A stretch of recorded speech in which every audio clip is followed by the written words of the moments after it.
이름으로 기도하옵나이다. 아멘. 아멘. 자, 오늘 우리에게 주신 하나님 말씀 보시겠습니다. 민수기 16장입니다. 자, 민수기 16장 1절부터 11절까지의 말씀. 구약성경 네 번째 책이죠. 구약성경 221페이지.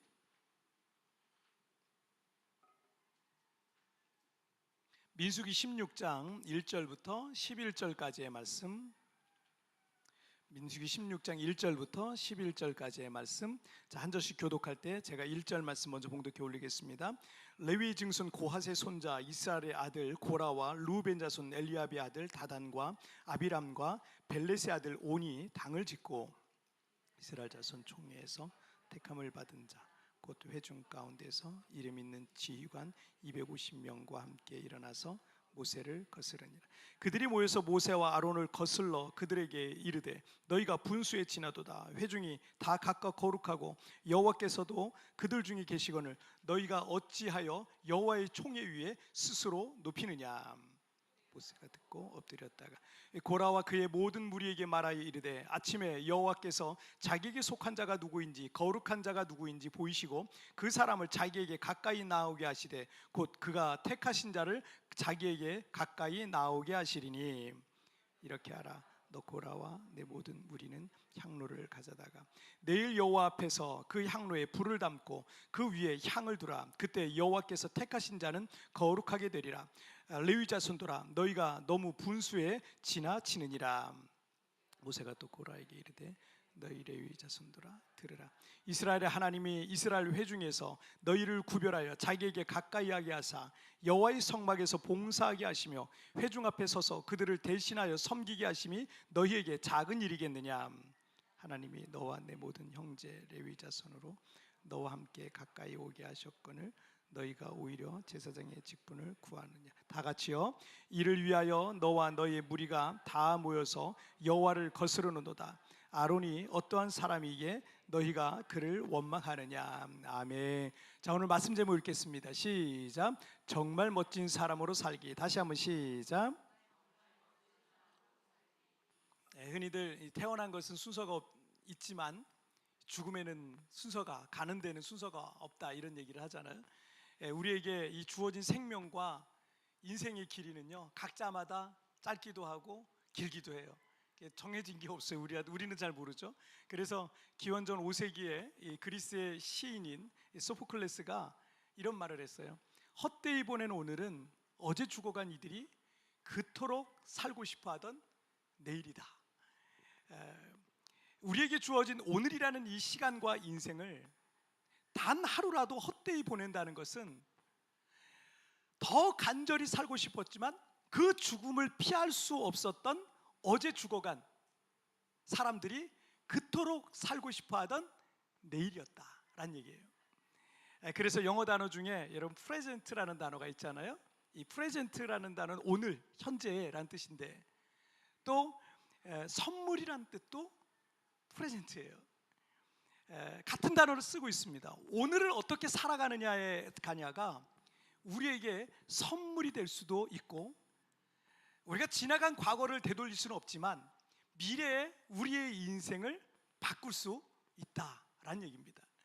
지난주에 제 생일이었는데 우리 성도들이 케이크하고 생일 노래도 불러주고 또 선물도 주셨어요. 제가 아무리 그런 거에 관심이 없는 목사라 할지라도 누구든 선물을 받으면 얼마나 기분이 좋아요. 매일 생일 같으면 좋겠더래요. 매일 생일이면 좋을 것 같아요.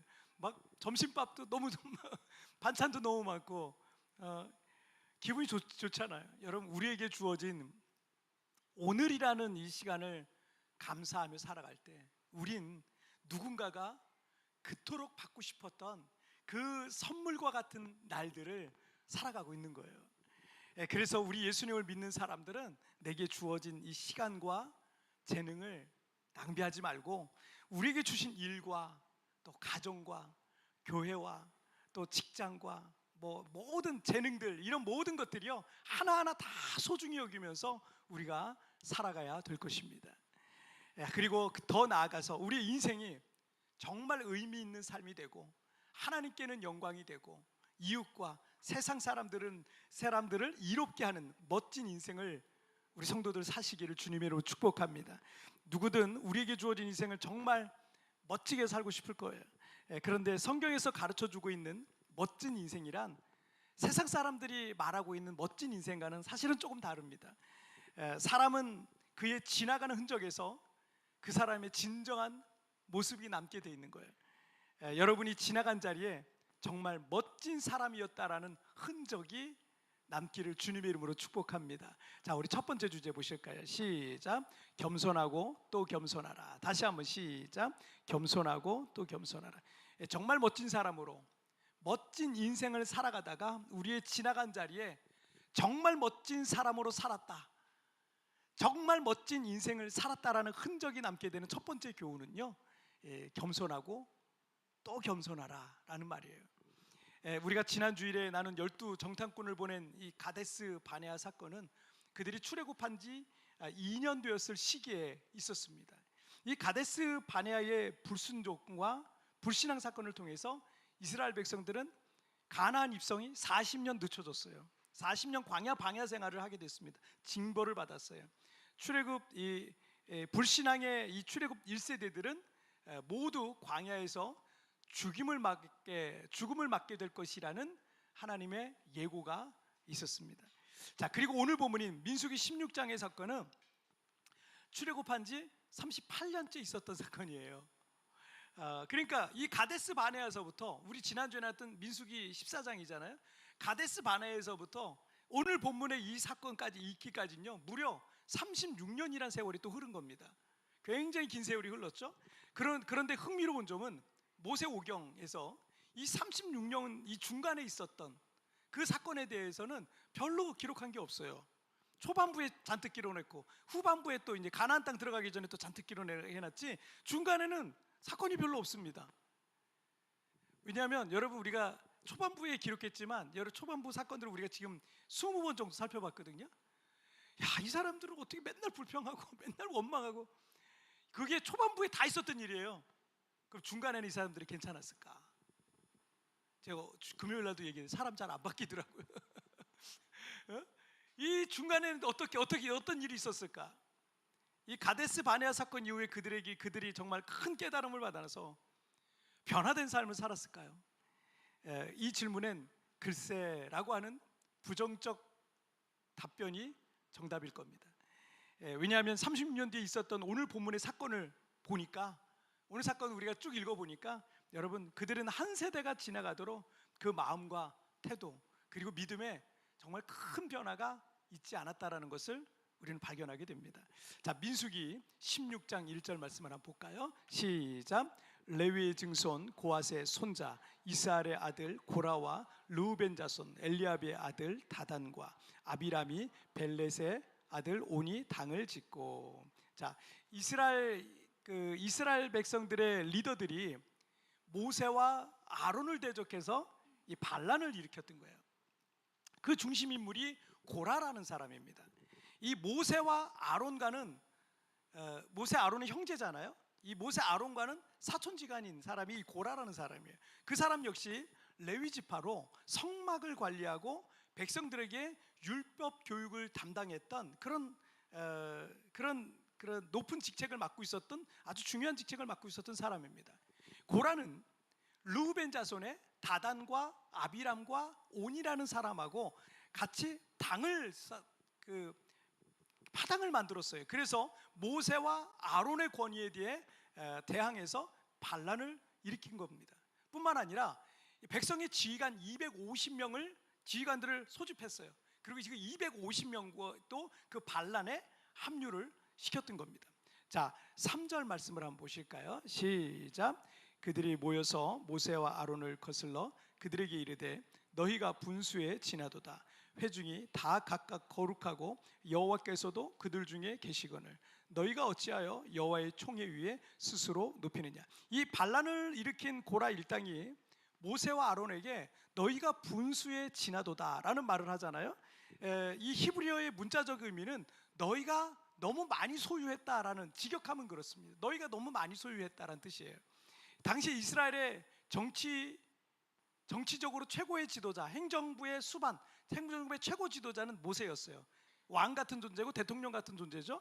그 사람이 모세였고, 종교적인 부분의 수장은 대제사장인 아론이었지. 신정국가였기 때문에, 법도 율법이잖아요. 그러니까 신정국가였기 때문에 또 대제사장은 모세의 형인 아론이었습니다. 그리고 제사장은 그 아론의 자손들만 할 수 있었어요. 율법에 정해진 거예요.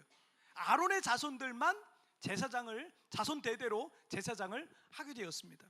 같은 레위 지파라도 아무나 제사장이 될 수는 없었어요. 고라는 제사장이 되고 싶었어요. 종교적인 야망이 있었어요. 제사장이 되고 싶었지만, 그렇지만 될 수가 없었어요. 왜냐하면 그 율법에 그게 정해져 있었기 때문에 될 수가 없었어요. 그러니까 이 고라가, 반란의 주동자인 이 고라를 비롯한 그 일당의 불만이 뭐냐면, 왜 모세와 아론 너희만 정치적이고 종교적인 그 권력을 독차지하냐 라고 이렇게 바라본 거예요. 이걸 이제 권력으로 본 거죠. 권력, 세속적인 어떤 표현이지만 이걸 권력으로 본 거죠.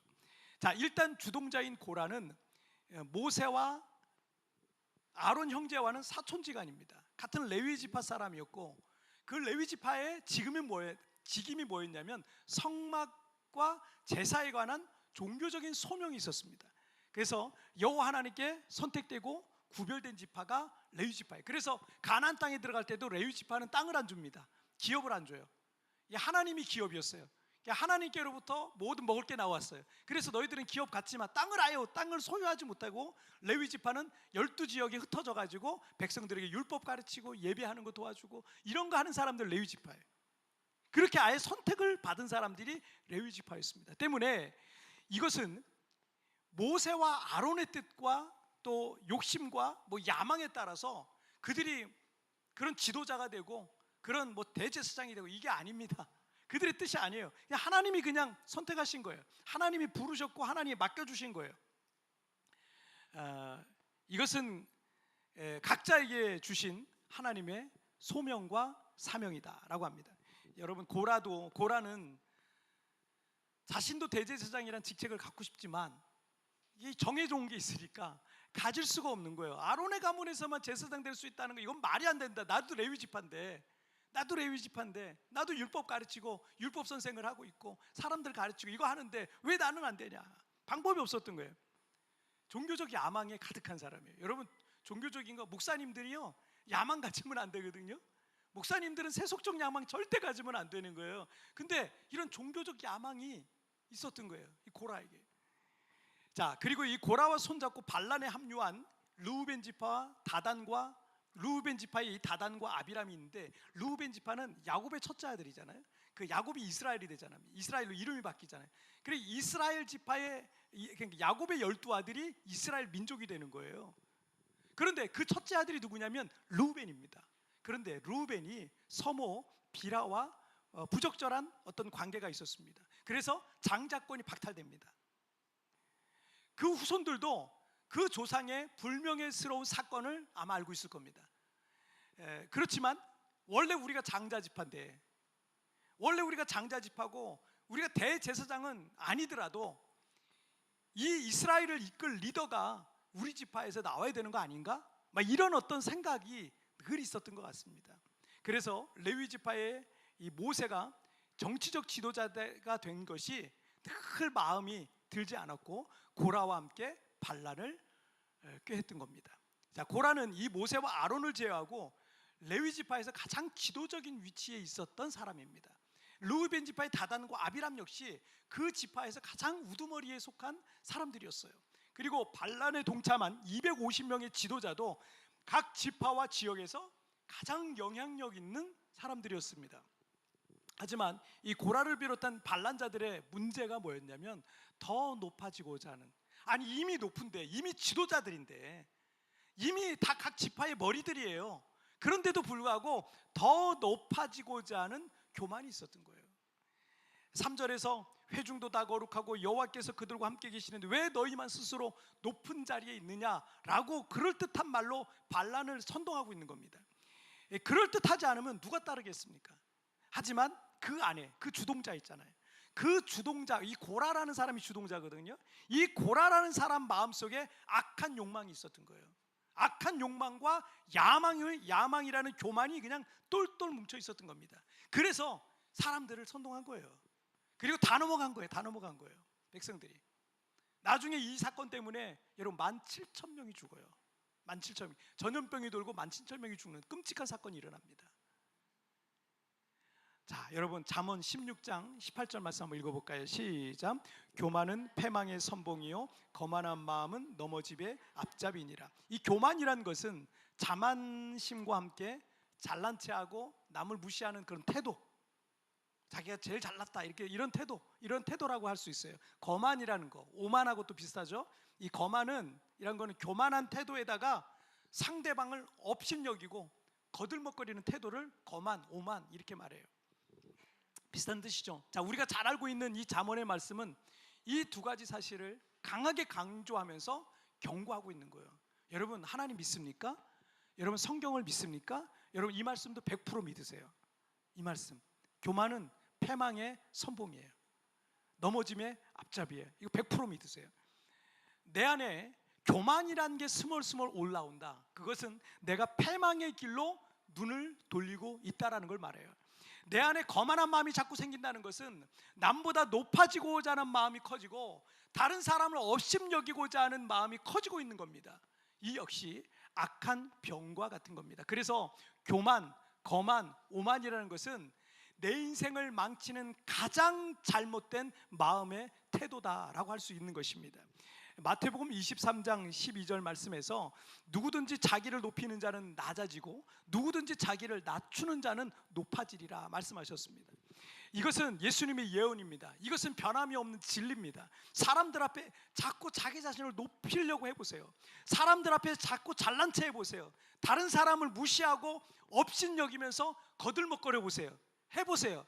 어떤 일이 벌어지나? 해보세요. 어떤 일이 벌어지겠어요?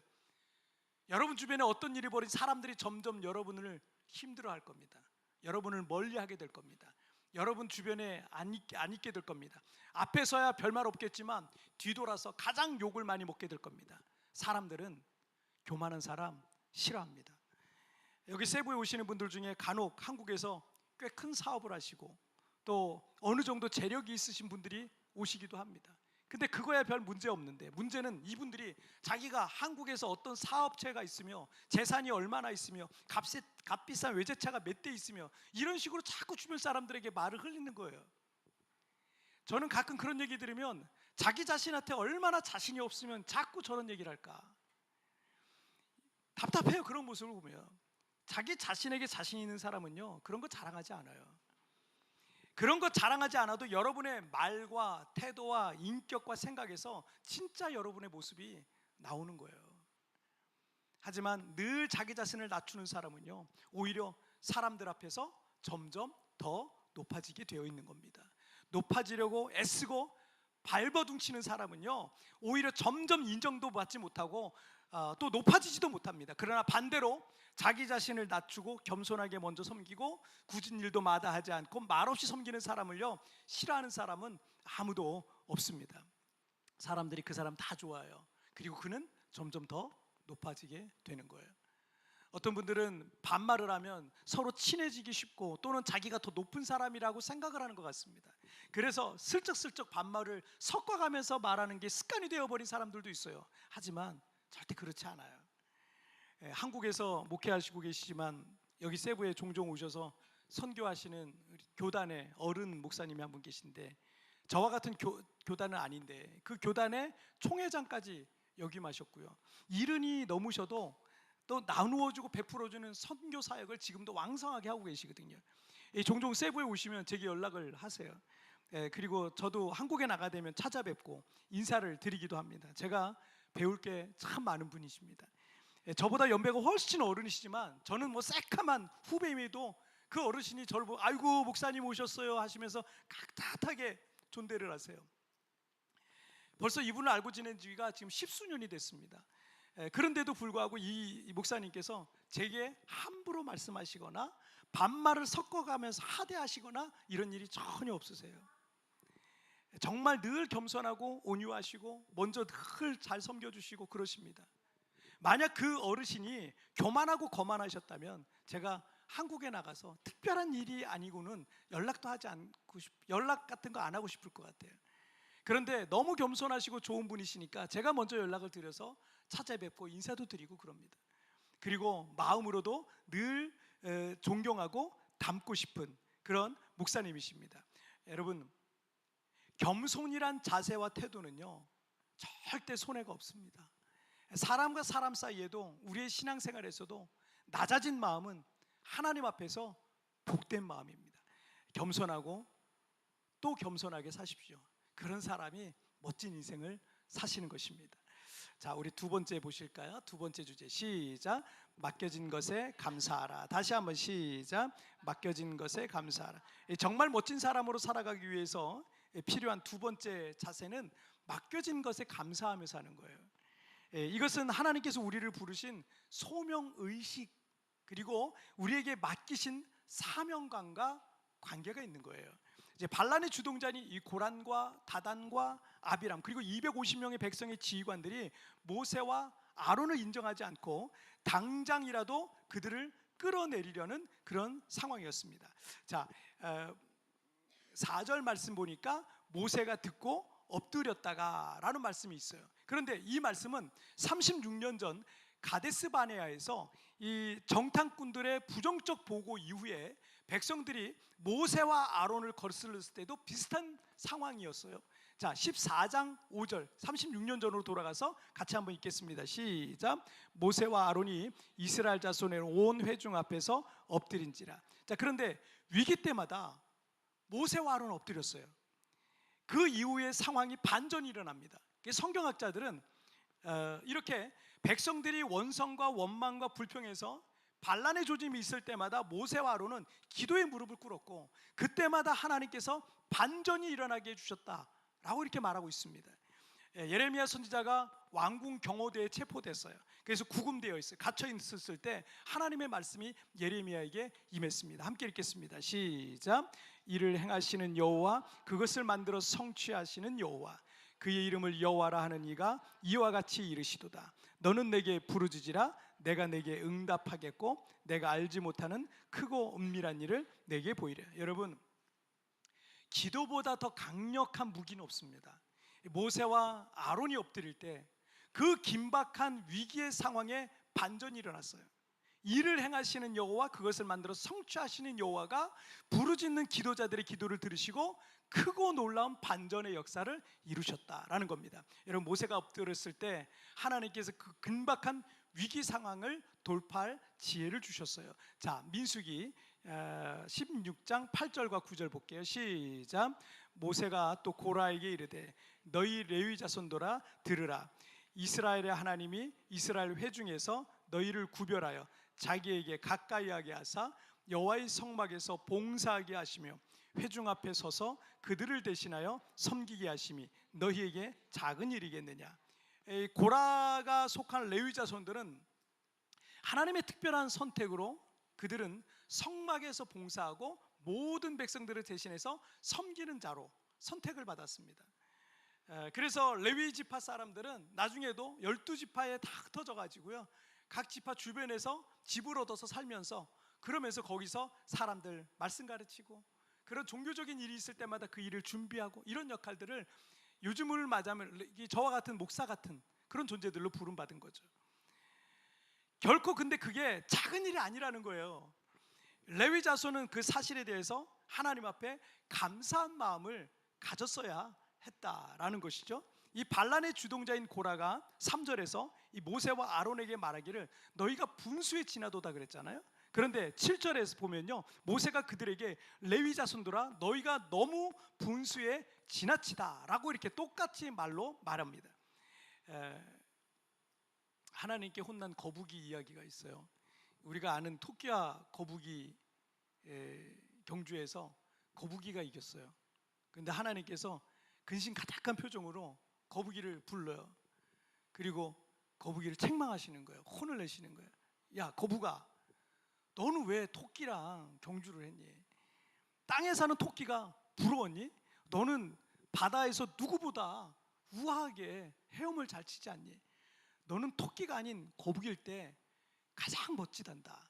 이렇게 하면서 막 혼을 내시는 거예요. 그런데 아차, 그리고 걱정되는 게 하나 있는데, 거북아, 땅에서 토끼보다 빠르게 뛰는 거북이를 보면 사람들이 말세라고 총으로 쏴 죽일 수도 있어. 이렇게 얘기를 했다는 거예요. 우스갯소리지만 토끼다울 때, 거북이가 거북이다울 때 가장 멋진 거예요. 크리스찬들이 예수 믿는 사람답고, 집사님들이 집사님답고, 목사님들이 목사님답고, 어른이 어른답고, 아이가 아이답고, 교사가 교사답고, 판사가 법관답고, 국회의원이 국회의원답고, 대통령이 대통령다울 때 가장 아름다운 거예요. 요즘 세상이 이상하게 돌아가서 남자답다 혹은 여자답다라는 말, 이거 성차별일 수 있으니까 조심해서 써야 된다는 거예요. 그런 얘기 들을 때 요즘은 진짜 말도 못하는구나, 진짜 말도 함부로 못하는구나. 여러분, 세상이 지금 이상해진 거예요. 물론 세밀하게 따지고 들어가면 남자답다 여자답다라는 게 성차별일 수 있겠죠. 뭐 그걸 따지고 들으면 얼마든지 걸면 걸을 수 있는 거죠. 하지만 여러분, 하나님께서 우리 사람을 지으실 때 남자답게 지으신 거예요. 여자답게 지으신 거예요. 제가 여러분 오셨어요? 이래봐. 여러분 벌써 이상하잖아요. 이게 다른 거예요. 그냥 남자는 남자답게 지으신 거예요. 여자는 여자답게 지으신 거예요. 하나님께서 우리를 지으실 때 그렇게 지으셨기 때문에 우리의 마음에 본능이 그게 있는 거예요. 본능적으로 남자답다고 느끼고 여자답다고 느끼는 건 지극히 정상인 거예요. 그런데 남자답다는 말을, 여자답다는 말이 잘못된 말이라고 생각하는 게 잘못된 거고 이상한 거예요. 세상이 이상하게 돌아가니까 지금 우리가 말도 제대로 못하고 교회에서 동성애 얘기도 함부로 했다가는 큰일 나는 것 같고, 이상한 세상이 된 거예요. 이상한 세상이, 병든 거예요. 세상이. 성경에서도 남자가 여자 옷 입고 다닌 거 하지 마라 그랬어요. 남자가 남자를 성적으로 좋아하고 여자가 여자를 성적으로 좋아하는 걸 큰 죄로 말씀하시고 있습니다. 지금 세상이 병들어가지고 이 사람들의 생각과 가치가 병들고, 그 정상적이지 않은 것이 마치 지극히 정상인 것처럼, 그게 정말 휴머니즘인 것처럼, 그게 정말 인간을 사랑하고 생각하는 것처럼 그렇게 병들어 버렸어요. 여러분, 정말 멋진 사람은요, 자기답게 사는 거예요. 아름답다라는 말 있잖아요. 그 아름이라는 표현이 나라는 의미가 갖고 있는 거예요. 가장 나다울 때 내가 가장 아름다운 거예요. 정말 멋진 사람은 하나님께서 내게 무엇을 맡기셨든지 그것에 대해서 감사한 마음을 갖고 성실하게 자신의 자리에서 최선을 다해서 살아가는 모습이 가장 아름다운 거예요. 여러분, 우리도 그러잖아요. 어떤 자기에게 맡겨진 일을, 어떤 직업을 갖고 있든 땀을 뻘뻘 흘리면서 정말 성실하게 일하는 분 보면 어때요? 매력이 있어요. 그게 아름다운 거예요. 아름답기 때문에 하나님께서 나를 어떤 자리에 부르셨든지 그것을 깨닫는 것이 소명의식이라 그러고, 하나님께서 왜 나를 그 자리에 부르셨는지를 깨닫는 것을 사명감이라고 말합니다. 우리 집 강아지도 집주인을 보면 반가워서 꼬리를 흔들고 위협될 만한 사람이라고 생각하면 마구 짖어댑니다. 우리 주변에 있는 사소한 물건들도, 집안에 있는 반려견도 자신이 그 위치에서 무엇을 해야 되는지, 미물이라 할지라도, 미천하다 할지라도 자기가 무엇을 해야 될지 너무나 잘 알고 있습니다. 즉 우리말로 소명과 사명을 알고 있다라는 겁니다. 아빠는 한 가정의 가장이죠. 그런데 그 아빠가 맡겨진 것에 감사하지 않고 맨날 밖으로만 돈다면 아빠다운 게 아니죠. 자신의 소명과 사명을 저버리고 사는 거예요. 만약 그런 아빠가 있다면 여러분 마음이 얼마나 실망스럽겠습니까? 그런데 그런 아빠뿐 아니라 우리 모두 각자의 자리에 있는 하나님의 부르심, 소명의식, 맡기신 사명감, 그게 우리에게 있어요. 그것을 감사하며 살아가는 사람들이 진짜 멋진 사람들인 거예요. 우리 교회에서 내 사명은 이거야, 우리 집에서 내 사명은 이거야, 그걸 제대로 잘 감당하는 사람들이 진짜 멋진 거예요. 하나님이 나를 이 세상에 보내셔서 이런 재능을 주시고 이런 환경을 주시고 이런 마음을, 이게 내 소명이고 이게 내 사명이야. 여러분, 그게 정말 멋진 거예요. 목사인 제가 여기서 맨날 헛된 꿈을 꾸고 살아요. 멋있어요? 안 멋있어요. 목사는 교회에 미치고, 목사는 성경에 미치고, 목사는 기도에 미치고, 목사는 또 성도들에 미치고, 그런 목양에 미치고, 이런 목사님의 멋있는 거지. 목사가 맨날 뭐 골프에 미치고 뭐 저 놀러 다니는 거 미치고 매려봐요. 그게 목사답겠어요? 절대 목사다운 게 아니에요. 자기에게 부르신 게 있어요. 소명이 있어요. 사명이 있어요. 우리 각자에게 있어요. 그걸 잘 감당하는 사람이 멋진 거예요. 멋진 거예요. 고든 맥도날드의 내면 세계의 질서와 영적 성장이라는 책에 보면 두 종류의 사람을 말하고 있어요. 드라이븐 라이프, 충동에 이끌리는 삶이 있어요. 그리고 called life, 소명에 이끌리는 삶이 있습니다. 세상의 감각적인 욕망과 충동에 따라 살아가는 삶, 돈과 성공만을 추구하는 삶은, 그런 삶을 충동에 이끌리는 삶이라고 말하는 거예요. 그러나 자신이 태어난 목적과 하나님께서 자신을 부르신 소명과 비전을 쫓는 삶은요, 소명에 이끌리는 삶이라고 하는 거예요. 하나님이 콜하셨잖아요. 하나님이 부르셨잖아요. 이유가 있으셔서 부르신 거예요. 사명을 주시려고 부르신 거예요. 이런 사람이야말로 내면의 질서가 조화를 이루면서 살아가게 될 것이다 라는 겁니다. 이런 사람은 흔들리지 않죠. 자기가 뭘 해야 될 줄 아니까, 자기가 왜 존재하는지 아니까. 남의 떡이 커 보인다는 말 있잖아요. 왜 자꾸 다른 사람 것만 부러워하십니까? 하나님께서 우리 각자에게 주신 것들이 있습니다. 얼마든지 그 자리에서 여러분들이 꽃 피우며 살 수 있어요. 여러분의 자리에서 감사하며 성실하게 믿음으로 살아갈 때 여러분 그 자리에서 여러분이 반드시 꽃 피고 열매 맺게 되는 줄 믿습니다. 자, 우리 오늘 말씀 두 가지 나눴죠? 정리해 볼게요. 시작. 겸손하고 또 겸손하라. 맡겨진 것에 감사하라. 다시 한번 시작. 예.